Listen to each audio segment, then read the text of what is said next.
I'm Brad Stulberg. I'm author of The Way of Excellence, and I'm on faculty at the University of Michigan. 3 key factors in the pursuit of excellence. Well, there are 16 factors of excellence. For the purposes of today, let's go into 3. Goals, consistency, and patience. Goals give you a target to shoot for. It's important to pick a mountain to climb. And without a peak, there is no mountain, and a goal is very much a peak that you're striving for. So it gives your journey, it gives your pursuit some shape and some form. A process over outcomes mindset says that first you want to pick your big aspirational goal. And then after you set that big goal, you want to break it down into its smaller component parts. Because just thinking about this big goal can often be overwhelming. But if you can break it down into small parts, it gives you these manageable micro milestones along the way. Then the third step of a process mindset is to largely forget about the big goal and instead focus on those small, daily, sometimes weekly steps that you can take to work toward that big goal.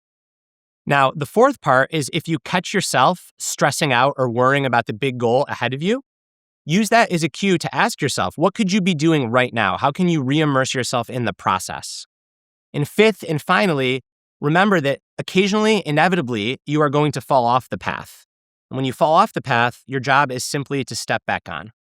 A process over outcomes mindset is so important because when we set a big goal, there's often this temptation to talk about the goal, to think about the goal, to dream about the goal, but these things all become stand-ins for actually working toward the goal. And the only way that we accomplish really big goals is by focusing on the small steps that we take along the way. Oftentimes we think that the achievement of some goal is what's going to bring us fulfillment, but it's actually not the achievement. It's all the work that we do to get to the goal. That's where the joy and the satisfaction lives. Don't get me wrong, achievement feels good. As I said earlier, excellence is not a let's all hold hands and sing kumbaya and pretend that winning or accomplishment doesn't matter. But it also acknowledges that if we tell ourselves, if I just win this or if I just accomplish that, then I'll be happy, we are falling for a trap that is as old as time. In the book, I tell the story of Ray Allen, one of the best basketball players ever, a craftsperson, phenomenal technician, three-point shooter. And Ray Allen had done everything in his career except win a championship. He had been in all-star games. He had won three-point shooting titles. He'd even starred in a Spike Lee movie, He Got Game. But Ray thought that if he just won a championship, then the hole inside would be filled. Then he'd be content. And finally, after years of trying, he won his first championship with the Boston Celtics in 2008. And you know what Ray Allen said? He said the morning after winning that championship was one of the most disorienting mornings of his life because he realized that it didn't fulfill him. Now, if that is not a perfect encapsulation of this trap, of this arrival fallacy, I don't know what is, but we all feel that, right? My guess is every single individual watching this has at some point in their life told themselves a story that if they just get to this achievement, then they'll be happy or then they'll be content. And perhaps you had contentment and happiness for a couple hours or a couple days or maybe even a couple weeks, but then you're back to striving. In running, it's called the post-marathon blues. So you train so hard for this big goal, you run a marathon, you achieve it, and then the next day you're sad. Why? Because you built up achievement as if it was going to be this thing that would give you lasting satisfaction when you were actually more satisfied in the training because that's the work that you were doing day in and day out. If you are new to a craft or new to an activity, or maybe you're even new to setting goals to begin with, a really advantageous and helpful framework is called SMART. And it stands for specific, measurable, actionable, relatable, and time-bound. So an example of a SMART goal could be deadlifting 405 pounds. So it's very specific, right? It's a deadlift. It's very measurable. There's a number. I want to get to 405 pounds. It's very actionable. You can back into a training plan that you can show up and try to engage in and do every single day. It's very relatable if you value health or you value performance or you're in the gym. And then finally, it's time-bound. You could say, I want to deadlift 405 pounds by the end of this year. That would be an example of a SMART goal. SMART goals are really useful because they hold you accountable. They're not wishy-washy. They give you a specific time frame to work toward that goal in. And again, they're very actionable. You can say to deadlift 405 pounds, these are the 4 workouts I need to do every single week for 4 years that is going to help me achieve that eventual goal down the road. So as this comes together, you can see that when we pursue a goal, we're working toward that goal, but that goal is also working on us. We want to get to the peak of the mountain, but all the growth happens on the side. So the peak of the mountain might be a 600-pound deadlift, but we are growing as a person. We are learning about resilience and overcoming failure and being uncomfortable and the power of community and vulnerability and failure and showing up. That doesn't happen when we hit the 600-pound lift. That happens in the years of training to get there. So if we're pursuing our goals in a way that aligns with our values, we have this beautiful closed loop where the process is energizing, it's satisfying, it's fulfilling, it's shaping us as a person. And if we achieve the goal, if we get to the top of the mountain, we'll have brought a lot of zen, a lot of aliveness, a lot of satisfaction up there with us. Log on to the internet, any social media, and there are so many influencers that just are showing their absolute heroic days. So it's the workout that leaves you shredded and you go till you puke. It's the tech bro that is bragging about the string of all-nighters that he or she pulled to launch their company. The runner that talks about that epic workout where they did 16 400s at 5K pace, whatever it is. And what can happen is we can mistake the goal of excellence as having these single heroic days, when in fact, the way that you make progress at something, the goal of excellence is not to have a heroic day. It's to string together many very good days over long periods of time to create a heroic year or a heroic decade or a heroic body of work. If I wanted to be the best writer, the most proficient writer I could be over a 1-week period, I would not sleep and I would exist on a diet of Red Bull, Celsius, espresso, and cigarettes. And truly, I think if I did that for 1 week, I would produce an enormous volume of very high quality work. That would be a heroic week. But if I tried to build a career writing like that, my writing would go to crap. And that is the trap of optimizing for short-term intensity, for what plays really well, for what makes us feel heroic, versus long-term progress, which is much more a function of consistency. It's not to say that there aren't times to be intense. It's not to say that there aren't times to go to the well. There absolutely are. One of my friends and collaborative partners, Steve Magnus, calls this going to see God. There are times in every pursuit where we want to go see God, but the only way that we give ourselves the fitness, the ability to have that intensity is by being super consistent. We have to build up to those moments when we go see God. And even then, we can only go see God a few times a year at most.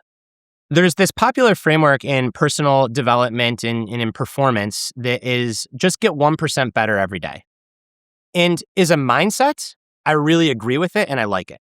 What it says is that you don't always have to hit home runs. You just have to put the ball in play, right? You don't have to be a hero. Just show up every day and just get a little bit better. Just get 1% better every day. And as a mindset, that is a wonderful driver of consistency.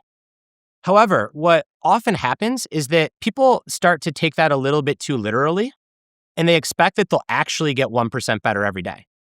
But progress doesn't work like that. If I got 1% better every day as a powerlifter, my deadlift would be over 1,000 pounds right now. I'd be the best deadlifter to ever live. It's not. If I got 1% better every day as a writer, I would have 9 Pulitzer Prizes by now, but I don't.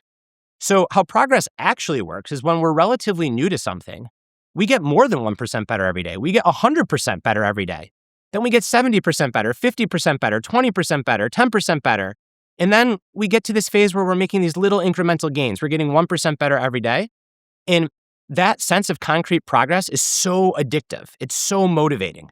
But what happens to anyone on a journey of progress is that eventually they hit a plateau and they stop getting 1% better every day. And at this point, the motivation has got to shift from these observable, concrete bits of progress to curiosity about what you're doing, into commitment, into an unwavering consistency that acknowledges that sometimes you are going to get a little bit better, but sometimes for a week, for a month, maybe even a year, you might be on a plateau where you don't yet see observable progress. But if you keep showing up, underneath the surface, you're building experience, you're building progress. To bring this point to life in the book, I tell the story of the world champion powerlifter, Lane Norton. And Lane Norton deadlifted 723 pounds. So for his age and weight class, the best in the world. Guess what Lane Norton deadlifted 10 years prior? 715 pounds. So over 10 years, Lane Norton added 8 pounds to his deadlift. So he wasn't getting 1% better every day. he wasn't even getting 1% better every year. He was getting about 0.8% better every year. Now, if you divide 0.8% by 365, I would need someone that's better at math to tell me, but there would be a decimal and a few zeros. So if Lane Norton was addicted to that kind of progress, if Lane Norton said, I just need to get 1% better every day, he would have quit. He worked 10 years to gain less than a percentage point of performance. And I asked Lane, I said, what kept you on the path? And he said, it was curiosity about the craft. It was self-discovery. It was community. It was commitment. It was discipline. And it was this mindset that whether or not I made observable progress, I would stay consistent. There's a lot of fascinating research that comes out of sports science as the main field that shows that when athletes increase their acute training load, which is often defined as what you do this week, by more than 10% of their chronic training load, which is often defined as what you've done the past month, rates of injury and illness skyrocket. So what that means is that if you try to take too big of a jump from your historic body of work, from what you've been doing, you set yourself up to get injured, to burn out. So while that is very measurable in sport, in my reporting, I saw this in just about every field, that when we go on these benders of just trying to do an enormous amount of work, when we get caught up in hustle culture and we try to be hero of the day or hero of the week, we have a really good day or a really good week, but then the following month or 2 months, or in some cases year, goes to crap. And then you end up on this performance trajectory where you have a couple great days, but in between those great days are shitty months. And that's not how lasting progress is made. You don't go to the gym and kill yourself once a week to gain muscle and to gain fitness. You got to go to the gym 4 days a week. And in order to go to the gym 4 days a week, you can't kill yourself on any one, because the goal isn't to destroy yourself. The goal is to build a consistent rhythm that allows you to incrementally gain over time. If you're interested in establishing consistency for yourself toward a goal, here are a couple ideas that can help. You generally want to stop 1 rep short, or 1 sentence short, or 1 meeting short. So very rarely do you just want to leave it all out there on any given day. You want to have a little bit in the tank so that you can pick up that rhythm the next day. Another way to think about it is you want most efforts to be somewhere between a 5 and a 7 out of 10. Because once you start tapping into that 8, 9, 10 out of 10, you're drawing from the bank that you're going to need for the rest of the week or the rest of the month. If you go below a 5 out of 10, you can kind of get into that easy going through the motions, you're not really challenging yourself zone. But a 5 to 7 out of 10, a just manageable challenge, that is like the proximate zone of consistency, the proximate zone of development. And then the final thing I'd say is be an anthropologist of your own progress. So look back at the times that you overshot the target and what led you to do that. Was it a lack of confidence? Was it insecurity? Was it comparing yourself to what other people do? And how can you try to short circuit that temptation in the future? Patience means understanding that there's no such thing as an overnight breakthrough. Every great accomplishment, every great attainment, every great achievement in science, in the arts, in sports, in business, it was always years in the making. So we've got to play the long game. We have to commit to showing up through those ups and downs, in turns, in setbacks, in highs and lows.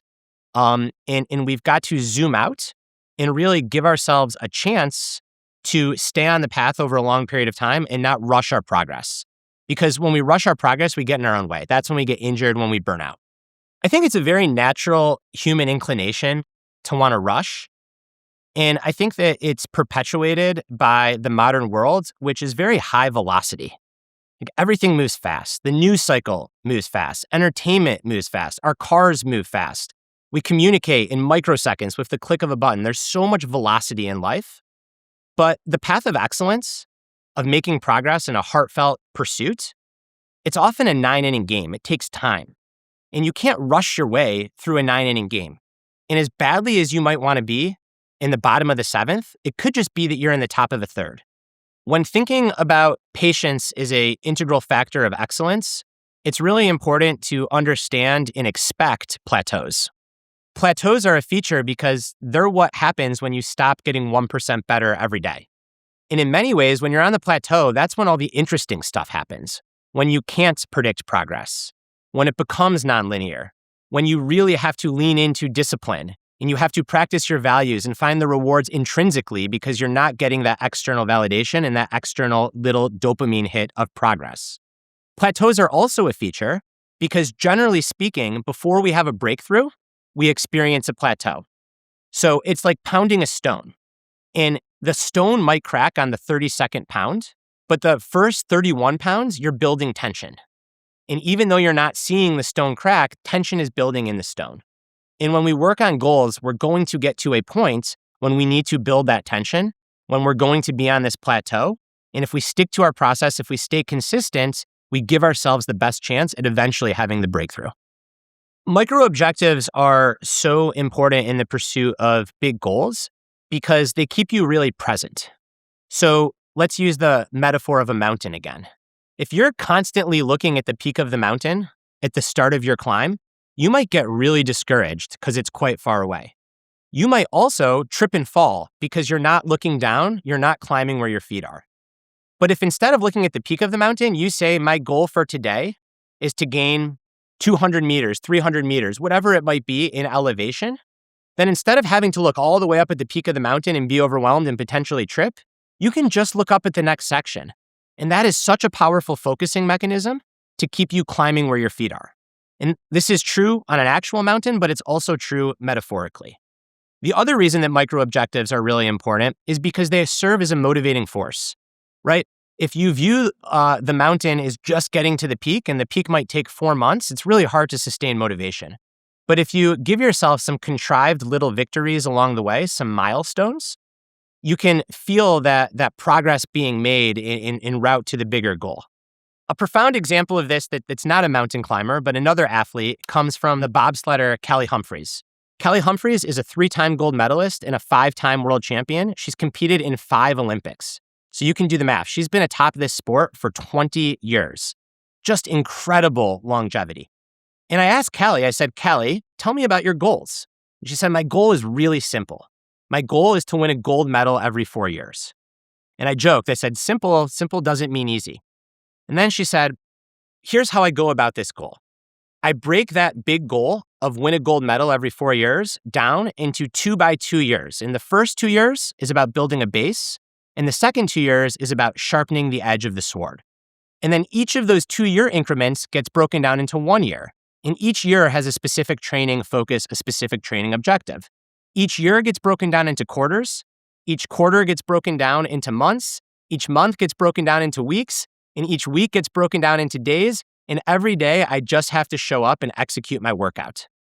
That, to me, is this wonderful example of a process over outcome mindset that embraces the power of consistency and that requires a lot of patience. So there is this really nice interplay between setting goals, which, again, gives your path, gives your activity some form, committing to consistency, which is what keeps you working toward your goal, and then having an attitude of patience, which is what allows you to play the long game to give your consistency a chance to manifest into progress.